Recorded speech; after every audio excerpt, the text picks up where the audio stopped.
Arratzaldeon jaun Andreok. Ongi etorriak izan zaiteztela 111 Akademiaren sari banaketara. Hemen Urnietako Saroe antzokian. Orain entzun berri duguna Iruñako De Aizer konpaini taldea dugu. Eta bera izango dugu gaur gurekin bere musika doinuak eskaintzen. 2013 urteko Euskal Literaturari dagokion 111 Akademiaren saria ematen den bitartean. Ondoren zuekin Mila Iztueta. Toki hau ez da paradisu galdu bat, hemen eta gaur dago. Ez da paisaia bukolikoa, izerdia botan dituen ibiskoa landatzen eta belartxarra segatzen, belartxarri baldin badago. Ez da nire santa santoruna, mundutarra da hemen egosten den guztia. Ez da klub bat, atea zabali dago nahi duenarentzat. Bizitzako gertaera gogorarazten duten momentu ieskorra begiztatu ditut hemen. Adibidez, tximeleta kalaren bularrean gordetzean edo mikaren mokoak arra akabatzean. Ez da une oro erraz eta debalde lortzen. Gertu egon beharra dago idatzitakoaren baitan erne eta garatzen den batua onartzeko.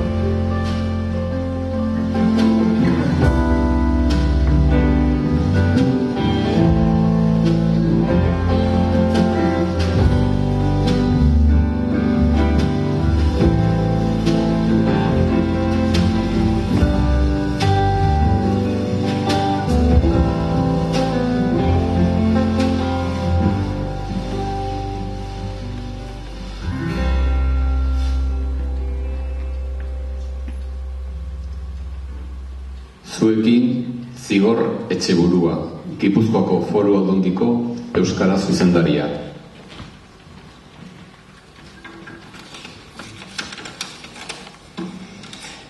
Neure urtebetetzea da, 59. Semeak deitu dit, zorionak emateko. 16 urte egingo ditu datorren hilean. Gogotsu geratu da aitarekin ohikoa baino aldi luzeago baterako. Mutil jatorra da, gauzak errazten ditu, ez da ia ezertaz kexatzen. Erraza izan da bera aztea. Txikitatik iruditu zait eredugarria haren jasa. Zenbat aldiz ez zidan esango, zu lasai ama.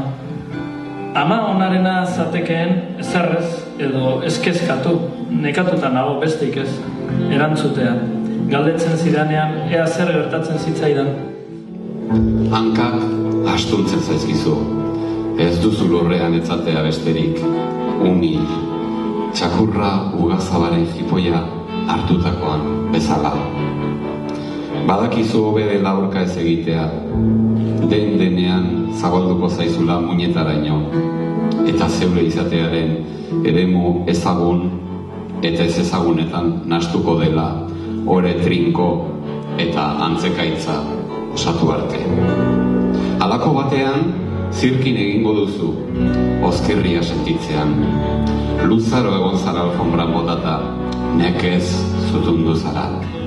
Zure gorputzak leihotik sartzen den argia xurgatu eta silueta bat proiektatzen du, orpoetan jaiotzen dena. Soslai makurra da, barruko masak erditutakoa. Oso gustora irakurri den liburua. Norberaren bizipenak, bai onak, bai txarrak, bakoitzak ditugun maniak, eguneroko bizitzan amorrarazten edo arrazoirik gabe haserrarazten gaituzten gaiak, oso era naturalean eta itxurak gorde beharrik gabe azaltzen ditu. Zenbaitunetan nahiko identifikatuta ere sentitu naiz. Bestalde eta konturatu gabe, ezaugarri fisiko nabarmenen bat dutenei nola begiratzen zaien pentsarazteko eta jarrera aldatzeko ere baliagarria dela deritzot. Gurasoak makaltzen direnean sortzen diren gorabehera eta sentimentuak ere oso ondo islatzen ditu. Gainera, atal edo kapitulu motzak dituenez, irakurterreza egiten da eta aria galdu gabe irakur daiteke. Benetan interesgarria. Literatura obrak lehenik eta behin ezer azaltze baldin badu, egilearen beraren jarrera da. Jarrera bere lana irakurgai izango duen gizartearen aurrean eta gizartearekiko. Jarrera horrek niretzat, nolabait, egilearen benetakotasuna uzten du agerian. Eta hori baloratzen dut nik ia beste ezer baino gehiago obra bat irakurtzeko garaian.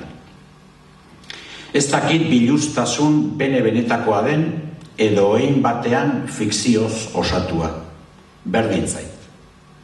Biluztasun horrek bizitzaren eskarmentuarekiko duen balioa interesatzen zait niri. Eta zalantza izpirik gabe, mehabek egindako ekarpena bakana da zentzu horretan. Oso aintzakotzat hartzeko modukoa. Eta adierazitako guzti hauengatik, 111 akademiak erabaki du azkenik 2013ko 111 akademiaren saria Birenagur mehaberi ematea bere kristalezko begi bat obrarengatik. Ikusiko zenutenez, bera Birenagur mehabe hemen da gaur gurekin, eta berak jasoko du saria Urnietako alkate Mikel Pagola eta Eusko Jaurlaritzako hizkuntza politikarako sailburu orde Patxi Bastarrekaren eskutik, eta baita Gipuzkoako Foru Aldundiko Euskara zuzendariaren Zigor Etxeburua Euskara zuzendariaren eskutik. Beraz, da etorrela Birenagur, mesedez.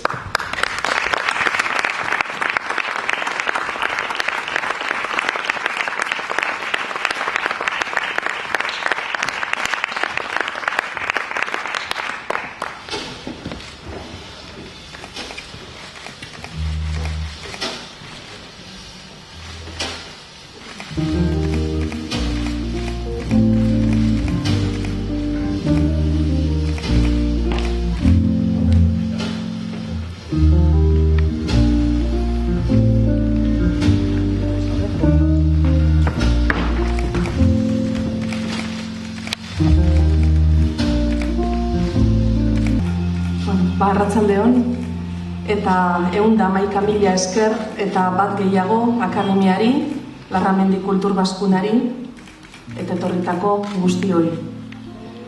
Atzo gauean, gaur hemen zer esango nuen pentsatzen ari nintzela, txikitako pasadizo bi etorri zitzaizkidan gogora. Ume koskorra nintzela, galdetzen zidatenean zer izan nahi nuen handitan, hauxe erantzuten nuen. Misionera edo mesonera. Hitz joko harregarria ematen duen arren, bi lanbide horiek ez dira hain desberdinak. Zer egiten dute batak naiz besteak. Bihotz handia edo titi handiak erakutsi. Beste kontutxoak ere badauka zerikusirik idazlearen zereginarekin. Gure etxera praktikantia etorten zan noizian behin gaixoren bat zegoenian. Beinola, sukaldeko mai zuri sendoaren azpian sartu nintzen latorrizko ontxitxo batekin olgetan. Ta xiringak lapikoan irakiteko zain zegoela, praktikanteak maipean erreparatu eta galdetu zidan. ¿Qué haces ahí? Arroz, erantzun nion nik. Eta bera gero, pues yo no veo nada. Egia, ez zegoen arrozik nire ontzitxoan. Harritu eta lotzatu egin nintzen aldi berian. Helduaren begiradak eta umearenak talka egin zuten. Baina, erantzun hotzura izan zen, nonbait, bizitzan jasotako lehenbiziko errealitate lekzinoia. Alabaina, zaputzaldia gainditu eta gure aliekin lan egitea dagokigu, ikusi nahi edota ikusi ahal dituenari eskaintzeko. Gaurkoan, seguru esan dezaket, irakurliak argi begiztatu dituela, lerro artean oraindik ere pilpilka dirauen mesonera misionera ura. Liburu hau idatzi bitartean, irakurlia lagun izan dut hasieratik. Lehen orrialdetik bilatu nuen haren konplizitatea abisua eman da. Neuretzat idazten ari naiz, baina zuretzat ere bai akaso. Akaso, zeu ere basarelako maitasunak jo eta agundaino akabatu ez duen norbait. Irakurliari luzatu dizkio nire zalantzak, batzuetan galdere itxurarik izan ezarren, deskribapen hutsaren bidez ere botatzen baitira itaunak. Galdetu diot ia nire antzekorik bizi izan ote duen, eta ia zilegi deritzon horretaz baliatzea literatura egiteko. Galdetu diot, ia anakronikoa deritzon saminean edertasuna bilatzeari eta ezintasunean kemena irudikatzeari. Galdetu diot, ia kontzeptu literarioa onartzen duen, ispilu batena, markoa password lanez egina duen autobeaketarena. Eta galdetu diot, ia harrapatu duen jolasa. Kristalesko begia ez da benetan kristaleskoa, eta kopiak ahalik eta zehatzenak izanik ere, inoiz ez dira errealitatea bera.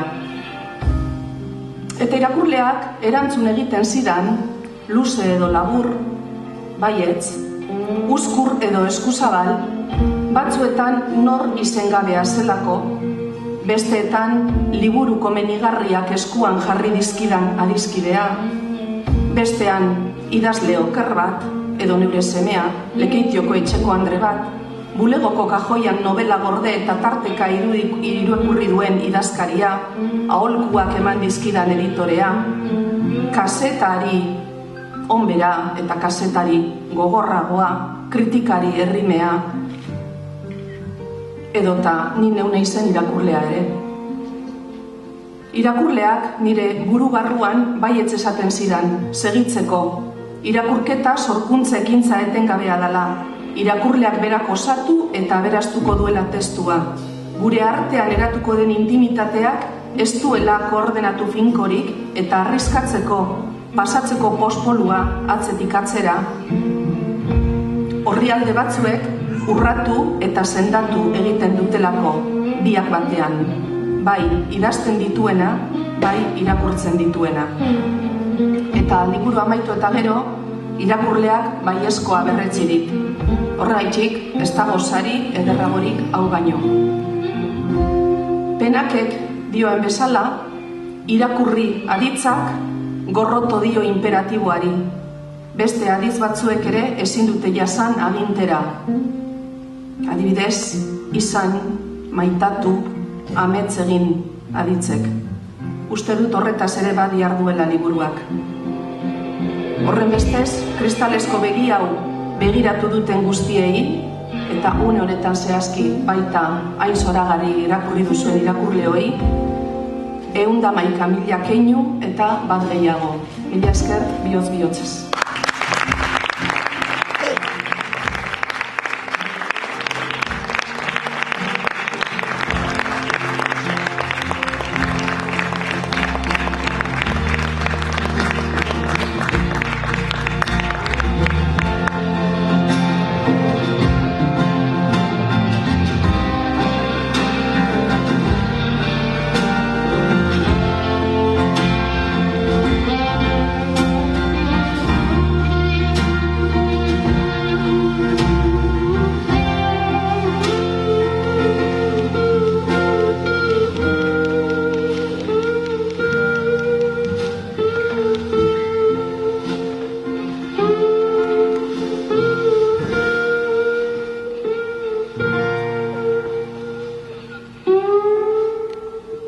Mm-hmm.